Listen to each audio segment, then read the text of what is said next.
And ఇంకొకటి అనుమానం స్వామి, అంటే ఈ మధ్యకాలంలో విడాకులు అనేది చాలా ఎక్కువైపోయింది. మీరు అన్నట్టుగా ఒక ఇంటి నుంచి వచ్చిన అమ్మాయి, అమ్మాయి ఎంతవరకు ఉన్నా కూడా అబ్బాయి సైడ్ నుంచి కానీ సమస్యలు, లేదా ఏదో ఆ ఒక అమ్మాయి వాళ్ళ పుట్టినింటి వచ్చినంతసేపు ఒకలా ఉంటుంది, తీరా ఇక్కడికి వచ్చాక ఇంకొకలా ఉండటం, సంవత్సరం తిరగకుండానే ఈ మధ్యకాలంలో విడాకులు తీసుకునే వారి సంఖ్య అసలు కోకొల్లలుగా పెరిగిపోతుంది.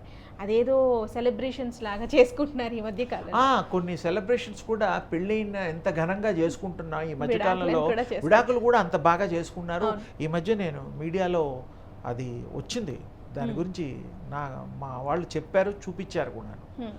నార్త్ ఇండియాలో జరిగిందట. కానీ దీనికి కారణం ఏమిటంటే అండర్స్టాండింగ్. హ్మ్. ఏ ఉద్దేశంతో నువ్వు పెళ్లి చేసుకున్నావో, ఏ ఉద్దేశంతో సంసారం సాగిస్తున్నావో సంతృప్తిగా అండర్స్టాండింగ్గా ఒకరినొకరిని అర్థం చేసుకుంటే జీవితాంతం 99 పాళ్ళు కలిసి ఉండొచ్చు. హ్మ్. ఆశలు ఉండొచ్చు, తప్పులేదు. మన స్థితిని తగ్గ ఆశలు ఉండాలి. హ్మ్. మనకి 10,000 రూపాయలు వస్తే 10,000లో బ్రతకండి, కావాల్సి 20,000 సంపాదించడానికి ప్రయత్నం చేయండి, తప్పులేదు. హ్మ్. హ్మ్. 1,00,000 సంపాదించడానికి కూడా తప్పులేదు. మనకు శక్తి లేనప్పుడు, సంపాదించలేనప్పుడు నిరాశ నిస్పృహలు లోనవుతాం. హ్మ్. పక్కవాడు బాగున్నాడు, ఫ్రిడ్జ్ ఉంది, అదే కదా. పక్కవాడికి ఏదో అంబాసిడర్ పోయి ఇప్పుడు మారుతి పోయి బెంజ్ వచ్చింది. హా. మరి వాడికి వచ్చిందంటే వాడు ఊరికే కొన్నాడు కదా. అప్పు ఇచ్చేవాళ్ళు కూడా ఊరికే ఇవ్వరు కదా. హ్మ్. నువ్వు కట్టగలిగితేనే వాడు ఇస్తాడు కదా అప్పు. హ్మ్. హ్మ్. సత్యమే కదా. అవును. అందుకని మన పరిస్థితిని బట్టి, మన వ్యవహరించే తీరును బట్టి మనం కష్టపడి సాధించుకోవాలి, సంతృప్తిగా మన జీవనాన్ని కొనసాగించాలి, ఇంట్లో కూడా కావాల్సినవన్నీ తేవాలి మన స్థితికి తగ్గట్టుగా.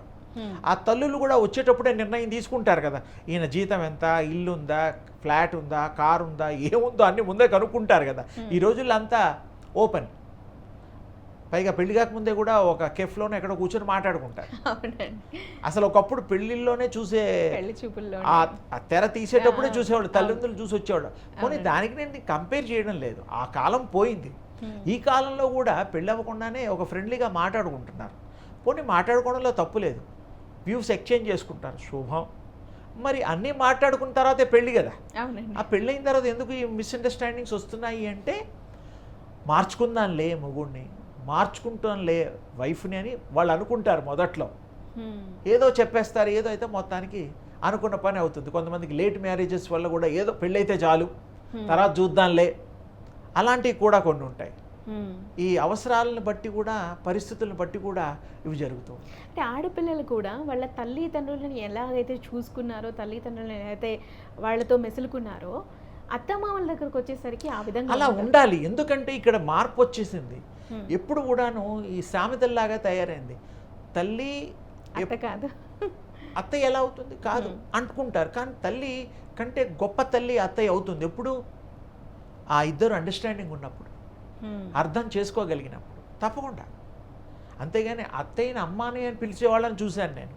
హ్మ్. అమ్మ అంటారు, అత్తయ్య అనరు, కొంతమంది అత్తమ్మ కూడా అంటారు. హ్మ్. అంటే అంత ప్రేమ, హ్మ్. హ్మ్. వాళ్ళిద్దరూ ఇచ్చిపుచ్చుకునే ప్రేమ. మన ఇల్లు మా ఇల్లు, హ్మ్. మీరు వేరు కాదు, నేను వేరు కాదు, బరాయింటి వాడిని కాదు నేను, అలా ఫీల్ రావాలి. హ్మ్. ప్లానింగ్ కూడా కూర్చొని చేసుకోవాలి. హ్మ్. కొన్నా అమ్మినా ఇంట్లో అవసరాలు ఇవన్నీ కూడాను ఎప్పుడైతే ఆలోచన చేసినప్పుడు గొడవలు లేకుండా ఉంటాయి, మిస్అండర్స్టాండింగ్స్ ఉండవు. ఆ గొంతెమ్మ కోరికలకు కూడా ఫుల్ స్టాప్ పెట్టాలి. నాకు అది కావాలి ఇది కావాలంటే చేద్దాం, ప్రయత్నం చేద్దాం. తల్లులు కూడా ఉద్యోగం చేయడంలో తప్పు లేదు, నిర్ణయం తీసుకోవడంలో ఉంటుంది. హ్మ్. దాంట్లో కూడా మళ్ళీ మరి డిఫరెన్సెస్ ఉండకూడదు. నీ మొత్తం డబ్బు ఇల్లు ఖర్చు పెట్టు, నా మొత్తం డబ్బు దాచుకోవడానికి అని కొన్ని ఉన్నాయి. అవును. అలా వాళ్ళ డిసిషన్స్ని గౌరవిస్తాం, కానీ మనం వాళ్ళ పర్సనల్ థింగ్స్ని మనం చర్చించలేం. హ్మ్. కానీ ఏదైనా మంచిగా ఉండాలి, మంచిగా అర్థం చేసుకోవాలి, మంచి ఫ్యూచర్ని వాళ్ళు నిర్మించుకోవాలి, వాళ్ళ పిల్లల్ని మంచి చదువులు చదివించాలి, వీలైనంత వరకు మన దగ్గరగా ఉండేటట్టు చూసుకోవాలి. ఎందుకంటే మనమే ఫారెన్ పంపిస్తాం అవును. చదువులకనో ఇంకోకనో. వాడు 1 year 2 yearsలో వచ్చేవాడు అసలు రానే రాడు. వీలైతే అక్కడే పెళ్ళిళ్ళు కూడా చేసుకుంటున్నారు. అవును. మహా అంటే తల్లిదండ్రులు అనాథాశ్రమ గతి అవుతోంది. వాళ్ళకి నెలకి 1,00,000 2 లక్షలు పంపిస్తారు. వీడియో కాల్ మాట్లాడితే తల్లితో మాట్లాడినట్టు ఉంటుంది. ఆ స్పర్శ ఏది అవునండి. అవసరమా? మన భారతదేశంలో సంపాదించుకోలేమా? ఇదే తెలివితేటలు, ఇదే బుర్ర, ఇదే మనిషి. అక్కడ బుర్ర తక్కువ వాళ్ళు అనడానికి వీలు లేదు. మీ బుర్రను వాడుకుంటున్నారు. మీ సర్వీసెస్ లేనిది వాడి జీతం ఇవ్వడు కదా. అవును అవును. జననీ జన్మభూమిస్య స్వర్గాదుకు ధరించి, అంతకంటే గొప్పది ఏదీ లేదు.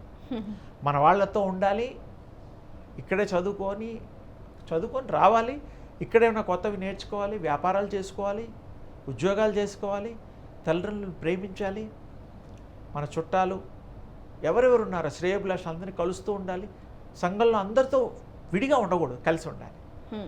అప్పుడు ఆనందం వేరు. ఫారెన్ వెళ్ళిన వాడికి ఫోన్లో తప్ప, వీడియో కాల్స్ తప్ప అదృష్టం లేదు. మనిషి తల్లిదండ్రులు చనిపోయినా రాలేడు వాడి కోసం వీడు ఐస్ ముక్క మీద పడుకోబెట్టి 2 రోజులు 3 రోజులు బాధపడాలి. పోయిన జీవుడు కూడా బాధపడతాడు. కంటికి కనబడని ఆత్మ రోధిస్తుంది, నా బిడ్డను చూడలేక. అవసరం లేదు కదా. ఎన్ని కోట్లు కావాలి నీకు? 100 కోట్ల? ఏం చేస్తావు? రోజు తింటావా? తినలేవు కదా. అదే పట్టెడు అన్నం కదా. పోనీ మంచి రైసు, 100 రూపాయలు కిలో రైస్, ఓకే. మంచి డ్రింక్స్, ఏదైనా కూడా ఆ పొట్ల ఎంత పడుతుంది? జానెడు పొట్ల ఎంత పడుతుంది? 2 సార్లు 3 సార్లు తినాల్సి వస్తుంది. ఒకసారి తింటే నెక్స్ట్ డే తినాల్సిన పరిస్థితి ఏం లేదు కదా. సాయంత్రానికి 2 సార్లు అన్నా తింటాం, 3 సార్లు అన్నా కాఫీ తాగుతాం, రకరకాలు. మనం ప్లానింగ్ కూడా మారిపోయింది. అన్ని మందుల పంటలే. ఏదైనా అప్పట్లాగా సంవత్సరానికి 2 పంటలు ఉండేవి, లేవు ఇప్పుడు. అన్ని మందులు, పోషకాహారాలు లేవు. అసలు కనీసం ఇప్పుడున్న ఈ యొక్క ఆహార వ్యవహారాల్లో మనం నేచర్, ప్రకృతి సిద్ధమైన వంటలు, మనం కూరగాయలు తింటే మంచిది. అది మీకు హెల్త్ ఇస్తుంది. మాంసాహారాలు కూడా తినొచ్చు, తప్పు లేదు. కానీ అందులో శక్తి లేదు కదా. ఇప్పుడు ఒక మాంసం ముక్కని, ఇంత శనగల్ని ఆ చెత్తలో పడేయండి. చెత్త కుప్ప ఏదో ఉంటాయి కదా బయట, పడేయండి. ఒక 4 రోజుల తర్వాత 5 రోజుల తర్వాత చూడండి, అక్కడ మొలకొచ్చేది దేంట్లో? విత్తనం దేంట్లో వస్తుంది? శనగిల్లో వస్తుంది, మొలకొస్తుంది. మాంసం మరి ఎవరన్నా తీసేసినా తిన్నా చీమలు అవి ఇవి. దాన్ని నేను తక్కువగా చేయడం లేదు. మాంసంలో ఉండే గుణాలు వేరు, ఇది ఇన్స్టెంట్ శక్తినిచ్చేటువంటి గుణాలు వేరు. ప్రపంచవ్యాప్తంగా ఇప్పుడు నేచర్ హోటల్స్, ఈ యొక్క కూరగాయలు సంబంధించింది ఎక్కువైంది. ఎందుకయిందో మరి మీకు చూడగలుగుతారు. దాని రివ్యూస్ చూడండి. కరోనా తర్వాత కూడా చాలా దేశాల్లో కూడా చాలా మార్పులు వచ్చాయి ఈ రకమైన. అసలు మాంసం తగ్గింది తింటాం. అంటే తప్పు కాదు. ఒకప్పుడు మాంసభక్షకులే మానవులు. ఆది మానవుల్లో మాంసం తప్ప ఏముండేది? ఎట్లా మానవులు జ్ఞానవంతులయ్యారు. ఈ యొక్క చెట్లు, చేమల్ని, దుంపల్ని పెంచి ఇదొక వ్యవసాయం మొదలైంది. అంతకుముందు ఏమీ లేవు కదా, ఇంకా ఘోరంగా ఉండేది. అంటే అంతకుముందు యుగాల్లో ఇది లేదంటారా? అంటే వీళ్ళంతా కూడా క్షత్రియులే కదా, రాముడు కానీ శ్రీకృష్ణుడు కానీ. భగవంతుడని ఈ కులం గురించి మంచి సబ్జెక్ట్ అడిగా. కులం అనేటువంటిది సమూహము, ఒక సెట్ ఆఫ్ పీపుల్.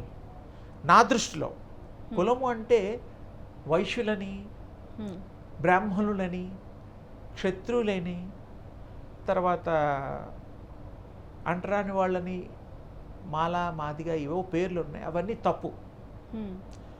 బ్రాహ్మణ్యము అంటే ఎప్పుడు భగవత్ యొక్క చింతన కలిగిన వాడు బ్రహ్మస్వరూపం. ఆయనే ఈ యొక్క స్థితి కలిగిన వాడు. క్షత్రియులు అన్నారు మీరు. క్షాత్రం, బలం, రాజులు పాలన చేసేవాడు, ప్రజల్ని రక్షించేవాడు, కొంతమందిని బలహీనుల్ని రక్షించేవాడే రాజు. బలవంతులు కూడా ఉంటారు అందులో. ఎక్కువగా మరి సైనికులు వాళ్ళంతా దారుఢ్యంగా ఉండాలంటే తినాలి, మంచి ఎక్సర్సైజులు చేయాలి, పెహల్వాన్ లాగా ఉండాలి. లేకపోతే మరి కండలు ఏమీ శక్తి లేనివాడు ఏం దెబ్బలాడతాడు కదా. అందుకని క్షాత్రము, క్షత్రియత్వం. అంతేగాని వాడు మానవుడే కదా, వాడికి కాళ్ళు చేతులు ఉన్నాయి కదా, వీడికి ఉన్నాయి కదా, లేనిది ఎవరికి? అలాగే వ్యాపారం చేసేవాళ్ళు, వర్తకము, ప్రపంచానికి వెన్నుముక వైశ్యులు. వాళ్ళు లేకపోతే బిజినెస్ లేదు. అక్కడ పంటలు పంపించడానికి, ఇంపోర్ట్ ఎక్స్పోర్ట్ అంతా ఒకప్పుడు. ఇప్పుడు అందరూ చేస్తున్నారు, అన్ని కులాల వాళ్ళు చేస్తున్నారు. చేయకూడదని అంటం లేదు, ప్రతి వాడికి అర్హత ఉన్నది.